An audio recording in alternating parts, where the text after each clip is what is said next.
As you were setting up, we were playing a Guns N' Roses song, you know. Did you do it? James, the first recall that you guys had a full thing with them. Correct, you detested those men. It was an absolute disaster when you went on tour with them. They were constantly late. I detested them because of this. Was that the cause? I believe they represented almost everything. The glitter, the law, the whole thing didn't appeal to us. Everything.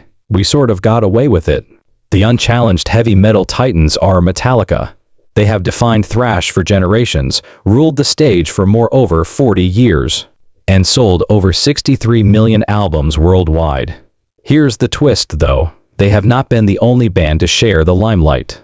Stories of rejections, rivalries, and outright mismatches lie behind the huge tours and iconic performances. We're dissecting the top 10 bands that Metallica declined to tour with today, along with the reasons behind it. Some of these reasons, which range from glam giants to punk icons and even fierce competitors, will surprise you. Stay put. This is an insane list. Slipknot, number 10. Slipknot is one of the most chaotic, intense, and theatrically aggressive bands of the current period. They have been one of the world's most explosive live acts since their 1999 self-titled debut. As they tore across the stage, 9 members in masks climbed scaffolding, pounded drums, and unleashed songs like Duality and Wait and Bleed. Given that Metallica is the most well-known metal band in the world, a joint tour between the two should be obvious. Here's the twist, though. It has never occurred. Why not then? It all boils down to ego, control, and intensity.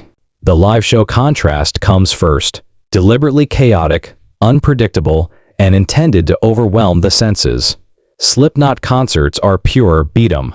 9 musicians, pyro, jumpsuits, and masks combine to create a flurry of activity and sound. The reverse is true with Metallica's performances, which are still intense. Their goal is to give a tight, professional performance, and they are meticulous, disciplined, and well organized. A philosophical disagreement might have arisen on a joint tour. Slipknot's unadulterated mayhem contrasts with Metallica's precise accuracy. The audience factor comes next. Slipknot thrives on extremes and has a younger fan base. At their shows, mosh pits, walls of death, and constant carnage are commonplace. Although they still enjoy hard music, Metallica's fan base is multi-generational, from parents bringing their children to old-school thrashers, with one group expecting legacy-driven anthems like Nothing Else Matters and the other seeking intensity. Mixing those audiences might have been explosive. Not to be disregarded is the problem of headlining pride. Metallica and Slipknot are both top-tier bands, neither would consent to the other's opening. And that raises even more complex problems. Who shuts down? Who actually attracts the most people, and who receives a longer set? Actually, the idea of sharing the spotlight with Slipknot was just too dangerous for Metallica, who are fierce defenders of their number 1 position. It should be mentioned that this place has a negative aura. Corey Taylor, the frontman of Slipknot, has actually praised Metallica as one of his greatest influences on multiple occasions. However, Taylor acknowledged in a 2019 interview that the two bands' approaches to live performance are very different. One of the biggest what-ifs in contemporary metal would continue to be the Metallica-Slipknot tour. It would have undoubtedly been epic, tempering the place to a slight degree. Metallica did, however, decide to tour with acts that were safer. 5. Finger Death Punch, or Pantera. As far away from untouchable sludge nightmare that simply was unable to provide the band what they really desired. Under acceptance, Metallica would have taken insane chances. As a result, the so-called dream was never further developed. Just wait to see who's up next if you thought that was crazy. Creed is number 9. Whatever you think of them, the Creed were enormous during their height. With radio-dominant songs like Arms Wide Open and Higher, their album Human Clay sold over 20 million copies worldwide. They had established themselves as one of the biggest bands in America by the time their follow-up, Weathered, was released, and they were playing at festivals and arenas. Why then did Metallica never tour with Creed? In the end, Everything comes down to audience mismatch, image, and musical philosophy. First, let's talk about the music. Scott Stapp's dramatic vocal delivery, spiritual undertones, and soaring emotional ballads were all major influences on Creed. Although the band wasn't formally advertised as Christian, its songs were frequently perceived as such. Conversely, Metallica's legacy was based on violence, self-reflection, and a more pessimistic outlook on the world. It would have sounded like a tone clash to pair them. While one band examined the darkness of human strife, the other band urged listeners to reach for the light. The credibility-image problem followed. Metallica experimented with their sound in the mid to late 1990s, producing the comparatively lukewarm songs Load in 1996 and Reload in 1997. They changed the logo, chopped off their hair, and shifted their sound toward more alternative genres. Fans were claiming that Metallica had softened at this point, and they were facing more problems due to their credibility issues. Metallica didn't need this ironic tour, especially because Creed is a very commercial band that is frequently ridiculed by both metalheads and critics. Lars Ulrich himself has said that he detested bands that compromised their reputation for radio friendliness. Creed most likely represented the safe mainstream rock that Metallica was frantically attempting to steer clear of. Let's also discuss fans. Younger, radio-driven, and more casual rock listeners made up Creed's fan base. Metalheads that adore headbanging and circle pits were the foundation of Metallica's fan base. It would have been amazing to combine the two.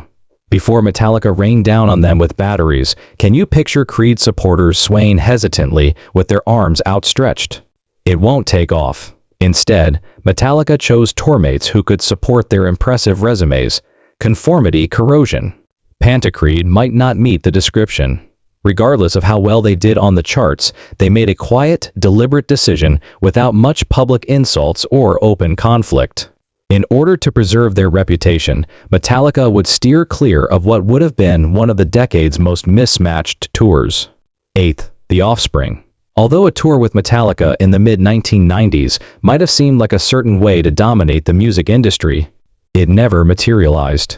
And the explanation reveals a lot about Metallica's mindset at the time. Let's go back to the middle of the 1990s. Metallica had recently released the Black Album, which had been a huge hit. They were able to transcend the realm of thrash and achieve full-fledged mainstream rock superstardom thanks to songs like Enter Sandman and Nothing Else Matters, redefining their sound and winning over millions of new fans who had never touched a Slayer or Exodus record in their lives. They were packing stadiums. Punk rock was making a comeback in the mainstream thanks to the Offspring's breakthrough album Smash, which featured hits like Come Out and Play and Self-Esteem. They had evolved from a cult band. They were at the vanguard of a full-fledged punk comeback, though in such different ways, both bands were enormous. Why then did it not occur?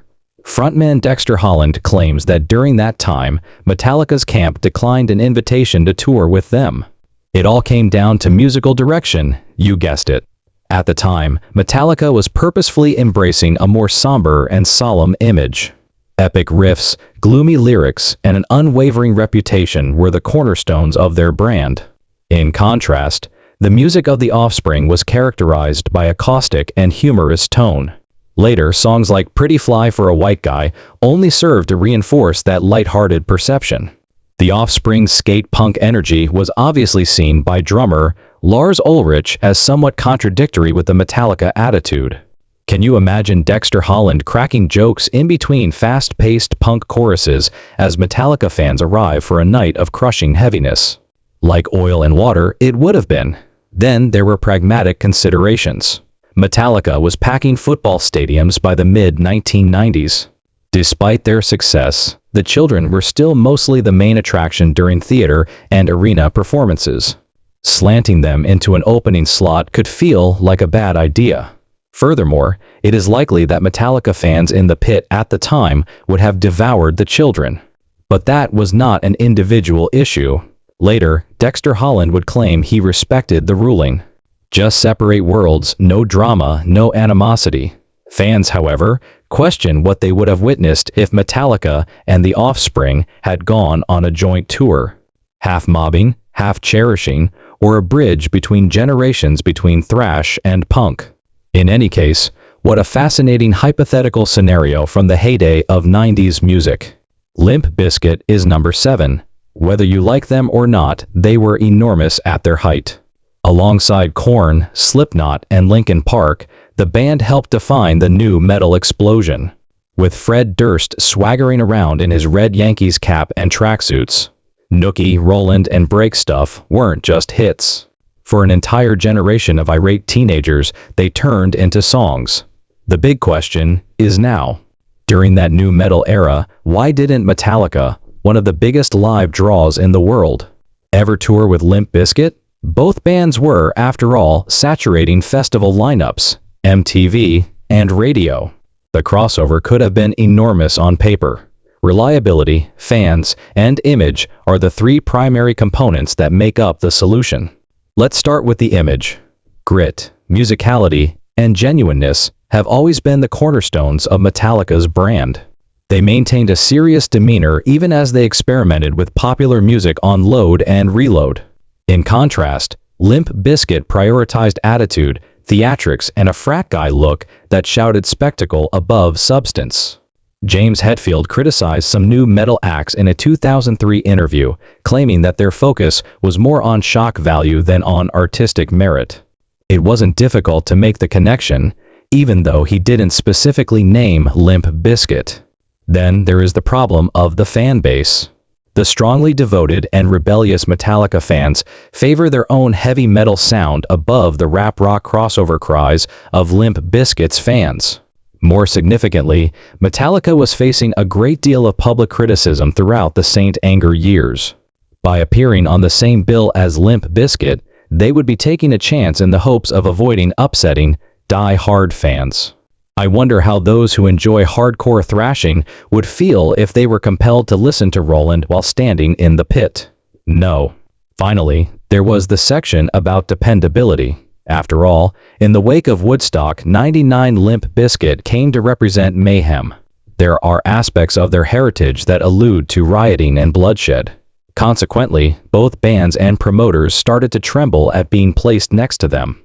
After completing the complex yet impressive S&M Symphony project, Metallica would not risk damaging their reputation by sharing a bill with a careless group. Metallica may have been paired with a Limp Bizkit, but it never happened. To be honest, it's probably good. At this point, Metallica is making a concerted effort to rebuild themselves. On the other hand, Fred Durst and his group simply lean more toward new metal fame. There are numerous roads and realms, and Metallica is obviously not interested in the baggage. Nickelback is number 6. Let's be clear now. In the early 2000s, Nickelbacks were incredibly large. In 2001, their album Silver Side Up was released. The song How You Remind Me started playing everywhere all of a sudden.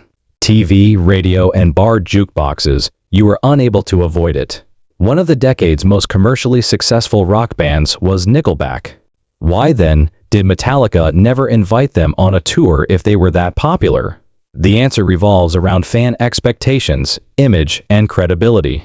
To begin with, Metallica has always considered itself a band for the people. They have established themselves as genuine, unyielding, and grounded in the unadulterated power of metal, even in its most avant-garde moments. Conversely, Nickelback gained a reputation as corporate rock, whether that reputation is accurate or not. They had a polished, radio-friendly sound that was meant to appeal to a wide audience. Nickelback stood for everything Metallica had opposed in their early years in the eyes of die-hard metal fans. It would have conveyed the exact opposite message to pair up with them. First, time was crucial. Metallica was already facing criticism for the Saint Anger album in the early 2000s. Its harsh tone, lack of guitar solos, and unpolished, raw production have many admirers arguing. The critics are also unkind. Metallica didn't want their detractors to give them additional ammunition. Consequently, collaborating with a band such as Nickelback would likely be viewed as the ultimate sellout strategy. Consider the headlines. Nickelback makes Metallica soft. Not a good one for sure. The live performance is different as well. Metallica's concerts are powerful. headbanging, circle pits, and sheer catharsis. Conversely, Nickelback's performances, circle sing-alongs, and popular rock songs attracted a sizable audience. Nickelback would certainly put on a fantastic show. They simply would. It's just a completely different feeling. It would be terrible at worst and awkward at best to combine those crowds. It's also culture, admit it. Since then, Nickelback has been under the joke slate, band that everyone secretly knows all of his lyrics but still makes fun of. Metallica does not want any of their brands associated with this phrase. Instead of letting it go for jokes, they were restoring credibility and heritage. Therefore, even if the Metallica-Nickelback combination should have attracted thousands of fans in the early 2000s, it just did not fit with Metallica's brand at the time. Such a group would simply be preserving its fan base, avoiding the potential for mockery, and surrendering its legacy. The best course of action is sometimes the one you choose not to take. Don't let your mouth drop because the next story is really intense. K is number 5.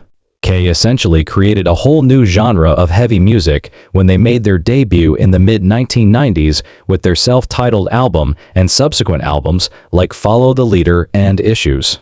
Their raw vocals, gut-wrenching lyrics, and down-tuned guitars helped them carve out a darker, angst-ridden niche for themselves in the rock industry that resonated with millions of followers. Korn was more than just a band by the late 1990s. They were a movement. So why didn't they ever tour with Metallica, another hard metal powerhouse? Both bands were the main acts of the festival after all. Both had fervent fan following and controlled MTV. Fan culture, sound, and image were the main causes. The mismatch in sound comes first. Korn's music was purposefully eerie, slower, and more groove-heavy. Jonathan Davis frequently gave agonized performances that felt like therapy on stage during their visceral, almost eerie live performances. In contrast, Metallica thrived on accuracy, speed, and intensity fueled by thrash. Despite the fact that both bands were definitely heavy, there was nothing about their genres that shouted perfect tour package. In a 1999 interview, Kirk Hammett stated that Metallica favored touring with bands who complemented their live intensity. Korn's gloomy, melancholy tone simply didn't suit that description. And then, there's a picture. K were essentially the face of nu metal, a genre that divided both critics and fans. Adidas tracksuits, baggy clothing, and songs that have been tortured. A younger generation, known as the malcontent generation, found solace in Korn. Naturally, Metallica had already seen a great deal of criticism during their Load and Reload years, with some claiming that they had weakened their reputation. Metallica required this, as if they needed to be associated with a genre that the majority of conventional metalheads viewed as a passing trend. Metallica would essentially be creating that story if they supported K. The separation of fan culture comes last. Korn spoke directly to their youthful audience, who was heavily influenced by late teen culture. Metallica has a similarly wide audience. Due to decades of thrash history, stadiums are packed with parents with children. It's possible that combining the two audiences caused significantly more conflict than benefit. This had nothing to do with Metallica's potential dislike of Maze. They did a full-scale tour together after all, and shared festival bills like Woodstock '99. That was another matter. Instead, Metallica decided to surround themselves with bands that would serve as a constant reminder of their history of thrash. Slayer, Panta, or anyone else later on, including Avenged Sevenfold. When it came to touring, Metallica held them at bay, especially since K had reimagined heavy music for the current generation. Kiss is number 4. Rock concerts were transformed into full-fledged theatrical performances by Kiss, who are well known for their extravagant costumes, face paint, pyrotechnics, and larger-than-life stage displays. They were and are showmanship experts. However, there's a reason Metallica and these two legendary bands never toured together. It all boils down to fan culture, image, and ethos. Metallica positioned themselves as the opposite of glam from the start. Metallica stepped up their ferocity and authenticity in the early 1980s when glam metal bands like Mötley Crüe and Poison were taking over MTV with their gaudy costumes and catchy tunes. They eschewed makeup and theatrical effects, wore jeans and t-shirts, and demanded that the music speak for itself rather than the spectacle. In an interview from the 1980s, Lars Ulrich criticized glam metal, describing it as shallow and phony. He didn't mention Kiss by name, but the implication was obvious. Metallica had no desire to be involved in that environment. Kiss was still selling out venues by the time the 90s arrived. Heavy metal history was created right here in the Mile High City, while Metallica had achieved stadium-level domination. Metallica broke the city's attendance record, according to Live Nation. Despite the fact that both bands were enormous, their styles couldn't be more dissimilar. Fireworks, blood spitting, and Gene Simmons breathing fire were all part of Kiss displays. Raw strength, tight musicianship, and an almost blue-collar feeling of grit were hallmarks of Metallica's performances. A strange collision of aesthetics would have resulted from pairing them. Glamorous spectacle contrasted with bare-faced thrash savagery. Because Metallica fans have always been so vehemently guarded of their band's legitimacy, that is not the only fan element. Consider the hardcore thrash fans who would view their idol's Kiss tour as a betrayal. After all, in the 1980s, glamour was the enemy. Kiss fans, on the other hand, flock there for the pure camp value and the rock and roll tunes that play all night. What role might a quick taste of battery or creeping death play in that? We won't go into detail about other logistical considerations. Kiss has a rather elaborate stage show with massive props, effects, and movable stages. Metallica prefers a simpler, cleaner stage design, yet they are not minimalists. It would be a logistical headache to join these two. It would be easy for one setup to overshadow the other. Meat Death is number 3. Given their similar thrash heritage, Dave Mustaine's Megadeth would be the band you would most likely expect Metallica to tour with. However, a true full-scale tour has never taken place, with the exception of a few one-off festivals like the Big Four performances. And the explanation is straightforward: rivalry, pride, and bad blood. Let's go back. Dave Mustaine was the lead guitarist for Metallica in 1983. He was a terrific player, fierce and combative. However, he was also struggling with substance misuse and had ongoing arguments with the other members of the band. Just before recording their debut album, Kill Them All, James Hetfield and Lars Ulrich reportedly sacked him after deciding they could no longer cope with the instability. Mustaine was heartbroken. He founded Meat Death, resolved to exact revenge, and worked tirelessly for years to surpass his old comrades. And that competition drove both factions for a long period. The largest metal band in history is now Metallica. In contrast, Meat Death built a sizable fan base of their own, particularly in the thrash scene, with the seminal albums like Rust in Peace, But Who's Buying, and Peace Sells. Mustaine frequently made fun of Metallica in interviews, making the feud one of metal's most well-known resentments. There were very few festivals and concert events that featured acts from both camps. These incidents are included in the Big Four concerts that took place between 2010 and 2011, where Slayer and Anthrax performed together. All of this was feasible, but the two groups never considered going on a joint tour. Moreover, because old wounds never get better. Mustaine has stated in interviews that he still harbors resentment at being kicked out, even as recently as during the Teuton tour. Although courteous, Hetfield has stated that maintaining a safe distance avoids needless turmoil. Additionally, there is the reality of competition. Given that both bands are titans of thrash, a greater audience would inevitably lead to comparisons between them. The tighter set would be delivered by whom? Who would get more applause? Because they are protective, Metallica never seemed to be happy about the prospect of giving Meat Death a location that would rekindle past conflicts. Naturally, the megatour was a fan's paradise. Imagine listening to both Holy Wars and Master of Puppets on the same night, but for Metallica. The potential baggage was greater than the ideal. A full tour is improbable, given the lengthy history and underlying animosity between these two bands. But the Big Four performances provided fans a taste of unification. This rivalry never really left the stage. Linkin Park is number 2. Linkin Park rose to prominence as one of the world's most popular bands with the releases of Hybrid Theory in 2000 and Meteora in 2003. Millions of people were moved by their combination of rap rock vocals by Mike Shinoda and Chester Bennington, electronic textures and strong guitar riffs. Not only were they at the top of the charts, in the early 2000s they were influencing mainstream rock's sound. So why did Metallica, who were still among the world's most popular touring acts, never go on the same tour as Linkin Park? Both bands were, after all, prepared for a stadium. Both held enormous cultural weight and had loyal fan following. It all boils down to logistics, timing, and genre. The genre division comes first. Although Linkin Park's sound was revolutionary, it mostly featured rap, techno beats, and poignant lyrics about suffering and isolation.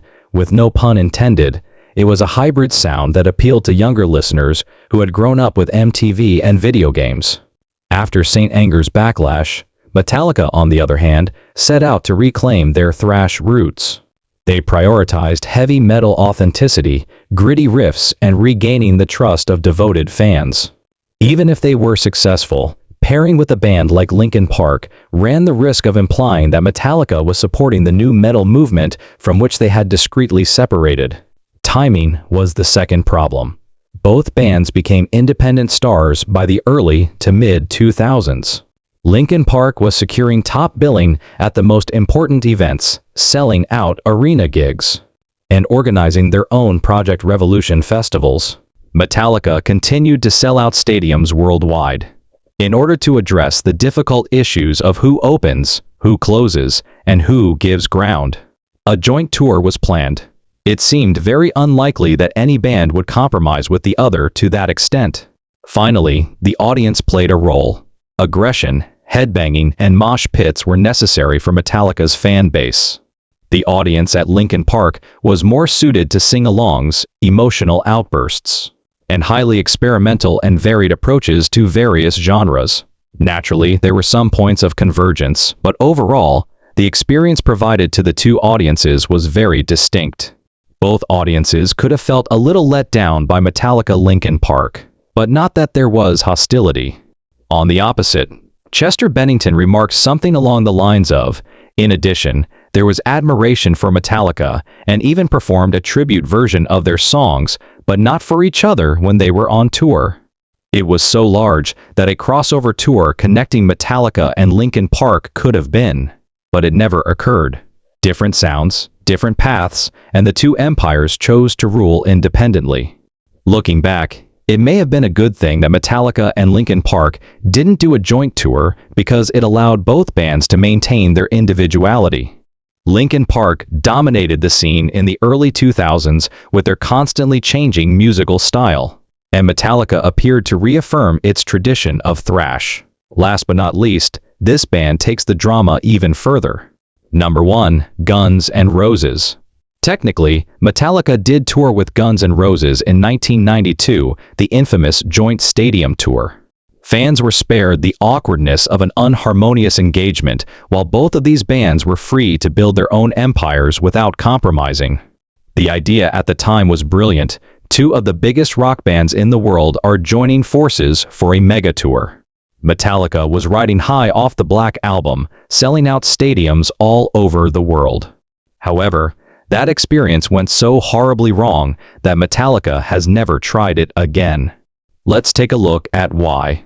On paper, this was the ultimate hard rock metal double bill, but in reality, it was chaos. The tour was beset by issues from the start, with the most notorious incident occurring in Montreal. Guns N' Roses were still huge with Use Your Illusion 1 and 2, and Axl Rose was one of the most notorious frontmen in rock. Fans were understandably upset when Metallica had to cut their performance short after James Hetfield was severely burned on his arm and face after he walked into a misfired pyrotechnic during their set. However, things only got worse when Guns N' Roses arrived on stage hours later. Axl Rose arrived late, played a brief set, and left due to vocal issues. The Montreal show was one of the biggest rock disasters ever, but it wasn't the only one. Axl Rose had to deal with late shows and occasionally late cancellations throughout the tour. The audience, incensed at only getting half a show from both bands, went crazy and rioted, destroying property and calling the police. Musically, matches were pretty well made. Enter Sandman and Sweet Child of Mine could have gone back-to-back as crowd pleasers. But professionalism and reliability clashed, and it became a nightmare. Metallica, which is known for the neatness and structure of their performances, became increasingly agitated with Rose's antics. And Ulrich described the tour as frustrating, implying that Guns N' Roses were simply too unreliable as far as touring partners were concerned. One ugly chapter was enough. Guns N' Roses at the time maintained their unpredictable and occasionally chaotic performances. And aside from a brief tour together, another tour would not have occurred since 1992. It was evident to Metallica that dependability is just as important as star power when it comes to a touring partner. Metallica declared that it would never again be a part of that circus after the joint tour became legendary. But not for the reasons that were expected. The band's disastrous run in the 1980s has had a lasting impact on their future choices. After seeing high-profile collaborations go horribly wrong, they drew a line between who would otherwise perform with them. Sales were more important to Metallica than risking another headline-grabbing partnership in order to maintain their reputation and give fans the expected show. And that's the list. Trust, punctuality, and professionalism became the non-negotiable values when choosing tour mates. And the tale of Guns N' Roses was the most promising warning. Now it's your turn. Which band on this list shocked you the most? What fantasy tour do you wish had happened? Let us know in the comments below. Here are the top 10 bands Metallica declined to tour with, and why. From creative disagreements to outright anarchy, each decision helped solidify their status as the metal monarchs. Check out the following video and remember to press the bell, like, and subscribe for more in-depth metal discussions.